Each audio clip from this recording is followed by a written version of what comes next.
नमस्कार, मैं विजय शर्मा और आप देख रहे हैं सरकारी अपडेट इंडिया। यहां आपको पेंशन, कर्मचारियों, सरकारी योजनाओं और आपके अधिकारों से जुड़ी हर महत्वपूर्ण और तथ्य आधारित जानकारी सरल और स्पष्ट भाषा में मिलती है। अगर आप चाहते हैं कि कोई भी बड़ी आधिकारिक अपडेट सबसे पहले आप तक पहुंचे, तो अभी चैनल को सब्सक्राइब करें और बेल आइकन जरूर ऑन कर लें। इस समय देश भर के लाखों ईपीएस, 95 पेंशन भोगियों, सेवानिवृत्त कर्मचारियों और प्राइवेट सेक्टर में कार्यरत करोड़ों कर्मचारियों की नजर एक बार फिर उन मुद्दों पर टिकी हुई है जिन पर लंबे समय से चर्चा चल रही है। 4 अगस्त 2026 की स्थिति में सबसे महत्वपूर्ण बात यह है कि सोशल मीडिया पर कई तरह के दावे लगातार वायरल हो रहे हैं। कहीं न्यूनतम पेंशन बढ़ाने की बातें कही जा रही हैं, कहीं तुरंत गजट नोटिफिकेशन जारी होने का दावा किया जा रहा है और कहीं अलग अलग तारीखों का हवाला देकर लोगों के बीच भ्रम फैलाया जा रहा है। लेकिन वास्तविक स्थिति को समझना बेहद जरूरी है, क्योंकि किसी भी आधिकारिक निर्णय की पुष्टि केवल सरकार, श्रम मंत्रालय, वित्त मंत्रालय, संसद में दिए गए आधिकारिक बयानों और ईपीएफओ की अधिसूचनाओं से ही होती है। इसलिए आज हम तथ्यों के आधार पर उन सभी प्रमुख विषयों को विस्तार से समझेंगे जिनका सीधा संबंध ईपीएस, 95 पेंशन भोगियों और कर्मचारियों से है।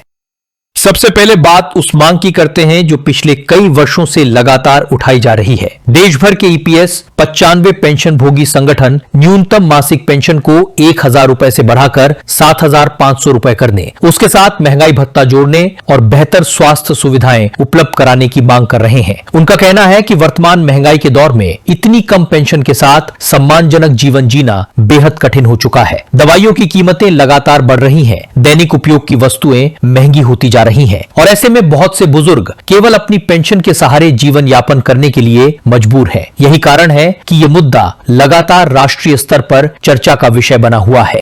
हाल के दिनों में पेंशन भोगी संगठनों ने अपनी मांगों को और अधिक मजबूती से सरकार के सामने रखने का निर्णय लिया है। विभिन्न राज्यों में बैठकों का आयोजन किया गया, प्रतिनिधि मंडलों ने ज्ञापन सौंपे और कई स्थानों पर शांतिपूर्ण प्रदर्शन भी किए गए। संगठनों का कहना है कि वर्षों से केवल आश्वासन दिए जा रहे हैं, लेकिन अब उन्हें ठोस निर्णय की प्रतीक्षा है। उनका मानना है कि जब तक न्यूनतम पेंशन और सामाजिक सुरक्षा से जुड़े विषयों पर स्पष्ट निर्णय नहीं लिया जाता, तब तक लाखों परिवारों की आर्थिक कठिनाइयां समाप्त नहीं होंगी।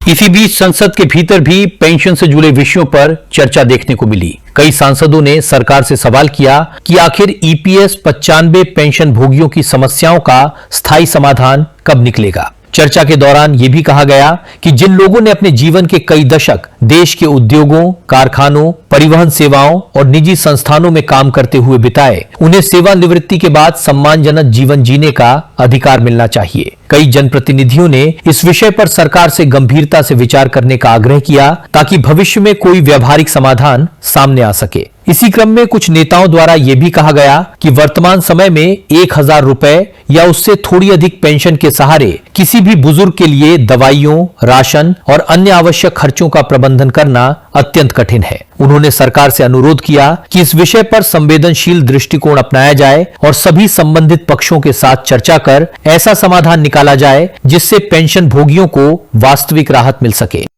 अब बात करते हैं पुरानी पेंशन योजना, राष्ट्रीय पेंशन प्रणाली और यूनिफाइड पेंशन स्कीम की। हाल ही में सरकार ने संसद में स्पष्ट किया कि फिलहाल केंद्र सरकार के कर्मचारियों के लिए पुरानी पेंशन योजना को पहले की तरह लागू करने का कोई प्रस्ताव विचाराधीन नहीं है। सरकार का कहना है कि वर्तमान वित्तीय परिस्थितियों को देखते हुए दीर्घकालिक स्थिरता बनाए रखना भी आवश्यक है। इसी कारण राष्ट्रीय पेंशन प्रणाली में सुधार करते हुए यूनिफाइड पेंशन स्कीम को आगे बढ़ाया गया है, ताकि कर्मचारियों को अधिक भरोसेमंद व्यवस्था उपलब्ध कराई जा सके। हालांकि कर्मचारियों के विभिन्न संगठनों की अपनी अलग अलग राय है और इस विषय पर बहस अभी भी जारी है। दूसरी ओर ईपीएस, 95 पेंशन भोगियों का कहना है कि उनकी स्थिति अलग है, क्योंकि उन्होंने वर्षों तक ईपीएफ और पेंशन फंड में योगदान दिया है। उनका तर्क है कि यदि अन्य वर्गों के लिए सामाजिक सुरक्षा की नई व्यवस्थाएं बनाई जा सकती हैं, तो ईपीएस, 95 पेंशन भोगियों की न्यूनतम पेंशन पर भी गंभीरता से विचार किया जाना चाहिए। यही कारण है कि यह विषय लगातार चर्चा में बना हुआ है।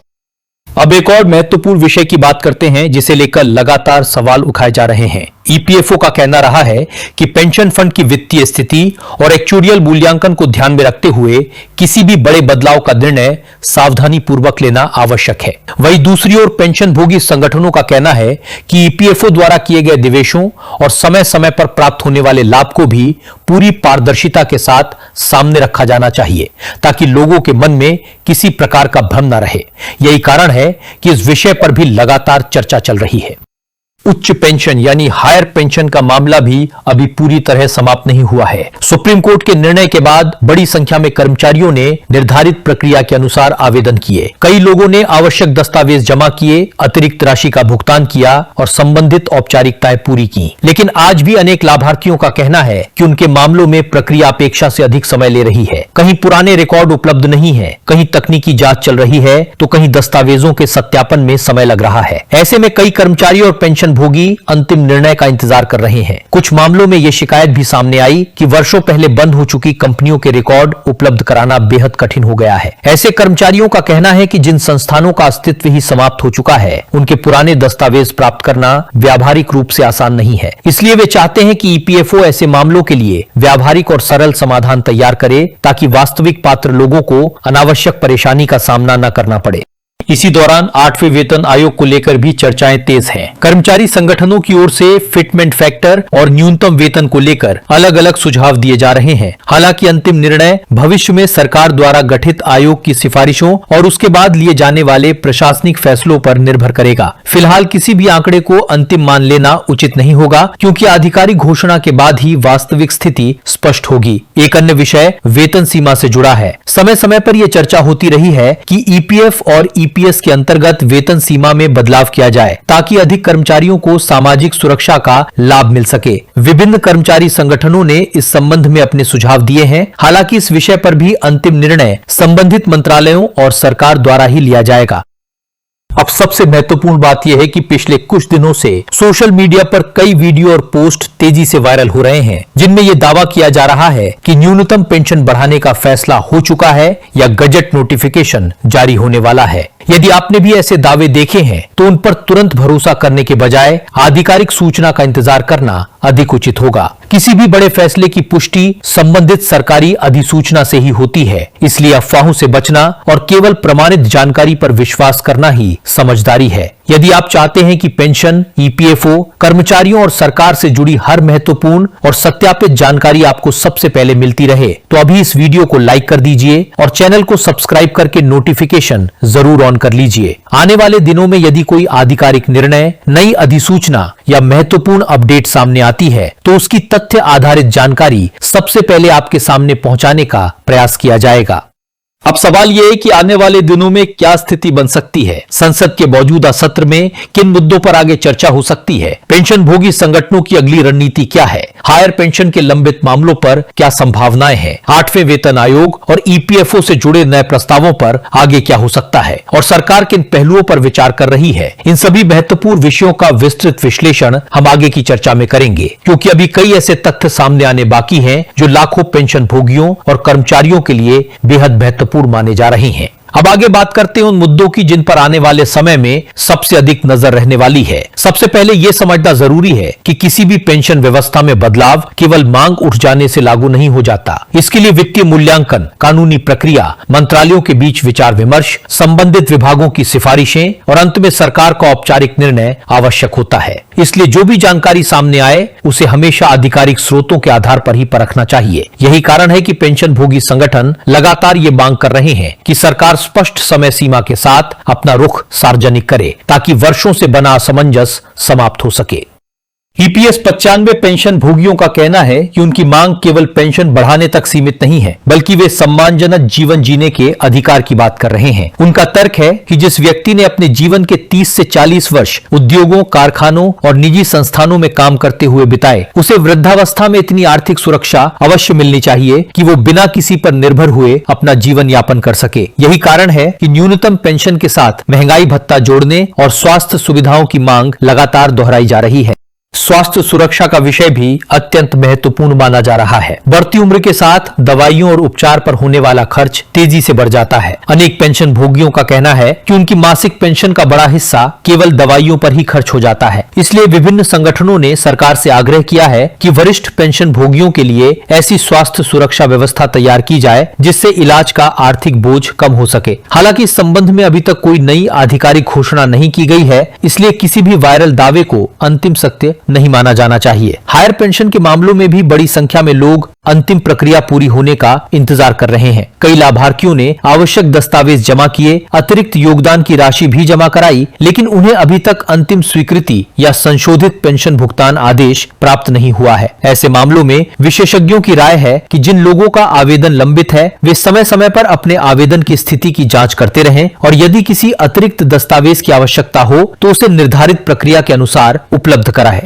पिछले कुछ समय से ये भी चर्चा चल रही है कि ईपीएफओ की डिजिटल व्यवस्था को और अधिक मजबूत बनाया जाए ताकि रिकॉर्ड सत्यापन, आवेदन की स्थिति और भुगतान से जुड़ी प्रक्रिया पहले की तुलना में अधिक तेज और पारदर्शी हो सके। यदि भविष्य में इस दिशा में सुधार होते हैं तो लाखों कर्मचारियों और पेंशन भोगियों को इसका लाभ मिल सकता है। अब बात 8वें वेतन आयोग की करते हैं। कर्मचारियों की निगाहें इस बात पर भी टिकी हुई हैं कि आयोग की प्रक्रिया किस गति से आगे बढ़ती है और भविष्य में वेतन तथा पेंशन से जुड़े कौन कौन से सुझाव सामने आते हैं। कर्मचारी संगठन समय समय पर अपनी मांगे सरकार के समक्ष रख रहे हैं। वहीं सरकार की ओर से यह स्पष्ट किया जा चुका है कि अंतिम निर्णय निर्धारित प्रक्रिया पूरी होने के बाद ही लिया जाएगा। इसलिए इस विषय पर भी धैर्य रखना आवश्यक है।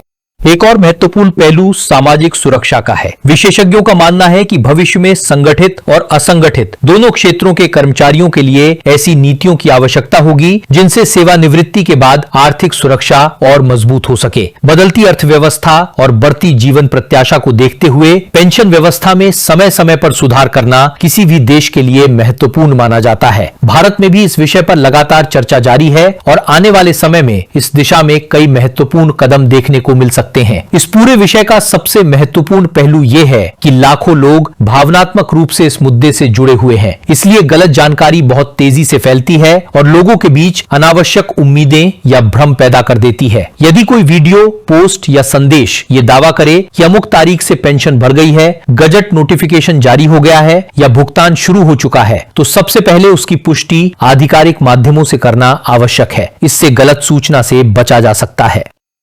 आने वाले दिनों में यदि संसद, श्रम मंत्रालय, वित्त मंत्रालय या ईपीएफओ की ओर से कोई महत्वपूर्ण निर्णय लिया जाता है तो उसका प्रभाव सीधे लाखों पेंशन भोगियों और कर्मचारियों पर पड़ेगा। इसलिए सभी की नजर अब आगामी आधिकारिक घोषणाओं पर बनी हुई है। जब भी कोई प्रमाणित सूचना सामने आएगी तभी वास्तविक स्थिति स्पष्ट होगी। यदि आप भी चाहते हैं कि ऐसी हर महत्वपूर्ण और तथ्य आधारित जानकारी बिना किसी अफवाह और बिना किसी भ्रामक दावे के सबसे पहले आपको मिलती रहे तो अभी इस वीडियो को लाइक करें और चैनल को सब्सक्राइब करके नोटिफिकेशन जरूर ऑन कर लें। इससे भविष्य में आने वाली हर आधिकारिक अपडेट आप तक समय पर पहुंच सकेगी। साथ ही यदि आपके परिवार में कोई ईपीएस 95 पेंशन भोगी है, कोई सेवानिवृत्त कर्मचारी है या कोई ऐसा व्यक्ति है जिसे इस विषय की सही जानकारी की आवश्यकता है तो इस वीडियो को उसके साथ अवश्य साझा करें ताकि वह भी केवल प्रमाणित जानकारी के आधार पर सही निर्णय ले सके।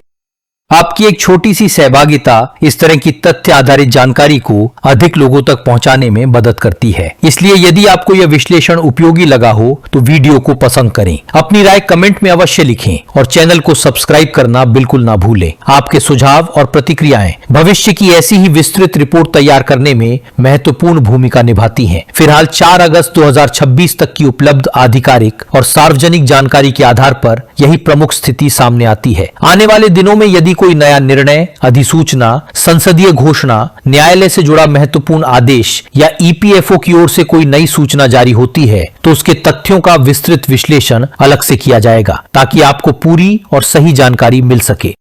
इसी उम्मीद के साथ कि भविष्य में जो भी निर्णय लिए जाएं वे लाखों पेंशन भोगियों और कर्मचारियों के हितों को ध्यान में रखते हुए लिए जाएं। आज की यह विस्तृत चर्चा यहीं समाप्त करते हैं। यदि आपको यह जानकारी उपयोगी लगी हो तो एक बार फिर वीडियो को लाइक करें, चैनल को सब्सक्राइब करें, नोटिफिकेशन बेल जरूर दबाएं और इसे अधिक से अधिक लोगों तक पहुंचाएं ताकि सही जानकारी हर जरूरतमंद व्यक्ति तक पहुंच सके। आप सभी का अपना बहुमूल्य समय देने के लिए हृदय से बहुत बहुत धन्यवाद। स्वस्थ रहें, सुरक्षित रहें और आधिकारिक जानकारी पर ही विश्वास रखें। नमस्कार।